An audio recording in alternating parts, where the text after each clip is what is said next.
আজকের নতুন ফেসিবাদের এই সময়ে যদি কেউ জামাত ইসলামীকে চোখ রাঙিয়ে আমাদেরকে হত্যা করে মসজিদে হামলা করে আমাদের মা বোনদেরকে আবার তাদেরকে ভয়ভীতি দেখিয়ে সাধারণ নাগরিকদের জিহ্বা কেটে ফেলা, তাদেরকে সুষ্ঠুভাবে ভোট কেন্দ্র থেকে বাড়িতে ফিরে যেতে না দেওয়ার নতুন করে আবার হুমকি দেওয়া হয়, তাহলে তাদেরকে শুধু স্মরণ করিয়ে দিতে চাই, আমরা কিন্তু 2024-এর জুলাই আগস্টের শুধু কর্মী নই, আমরা 2006 সালের 28 অক্টোবরের সেই সংগঠন যারা একা গোটা আওয়ামী লীগের বিরুদ্ধে লড়াই করে সেদিন তাদেরকে পরাজিত করে বাংলাদেশ বিনির্মাণ করেছিলাম। বাংলাদেশ জামাত ইসলামীকে আজকে যারা নতুন করে বিশ্লেষণ করেন, 2006 সালের 28 অক্টোবর আমাদের জন্য একটা মাইল ফলক। সেদিন শহীদ জসিম ভাইকে লাঠি দিয়ে সাপের মতো পিটিয়ে হত্যা করা হয়েছে। এই অমানবিক চিত্র তো আমরা সবাই বলেছিলাম এটা ওই দিন শেষ হয়ে যাওয়ার কথা। ওই দিন তো 4 দলীয় জোট ছিল, তাহলে আজকে তো প্রশ্ন হওয়া উচিত 4 দলীয় জোট যদি হয়, সেই জোট সরকারের শেষ ক্ষমতা হস্তান্তরের দিন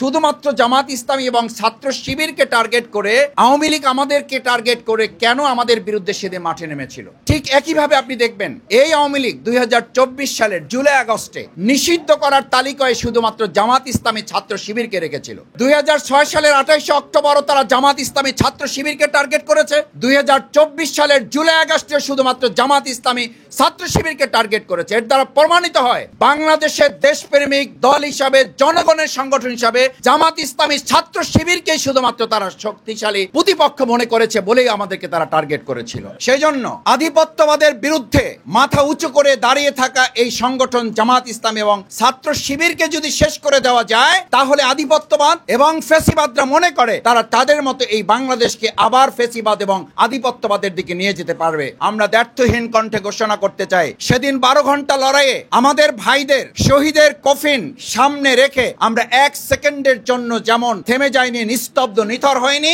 আজকের নতুন ফেসিবাদের এই সময়ে যদি কেউ জামাত ইসলামীকে চোখ রাঙিয়ে আমাদেরকে হত্যা করে মসজিদে হামলা করে আমাদের মা বোনদেরকে আবার তাদেরকে ভয়ভীতি দেখিয়ে সাধারণ নাগরিকদের জিহ্বা কেটে ফেলা, তাদেরকে সুষ্ঠুভাবে ভোট কেন্দ্র থেকে বাড়িতে ফিরে যেতে না দেওয়ার নতুন করে আবার হুমকি দেওয়া হয়, তাহলে তাদেরকে শুধু স্মরণ করিয়ে দিতে চাই, আমরা কিন্তু 2024-এর জুলাই আগস্টের শুধু কর্মী নই, আমরা 2006 সালের 28 অক্টোবরের সেই সংগঠন যারা একা গোটা আওয়ামী লীগের বিরুদ্ধে লড়াই করে সেদিন তাদেরকে পরাজিত করে বাংলাদেশ বিনির্মাণ করেছিলাম। সেই আওয়ামী লীগ ফ্যাসিবাদের নতুন পদধ্বনিতে যারা বাতাস দিচ্ছেন, যারা মনে করেন আওয়ামী লীগ আবার ফিরে আসবে, যারা মনে করেন ইনক্লুসিভ নির্বাচনের জন্য সবাই মিলে অংশগ্রহণ করা দরকার, সেদিনও কিন্তু জামাত ইসলামী ছাত্র শিবিরের 2006 সালে 28 অক্টোবরের এই পল্টনের মাঠে এবং সারা বাংলাদেশে আমাদের পাশে দেশবাসী ছাড়া অন্য কাউকে আমরা পাই নাই। সেদিনও প্রশাসনকে ফোন করে পাওয়া যায় নাই।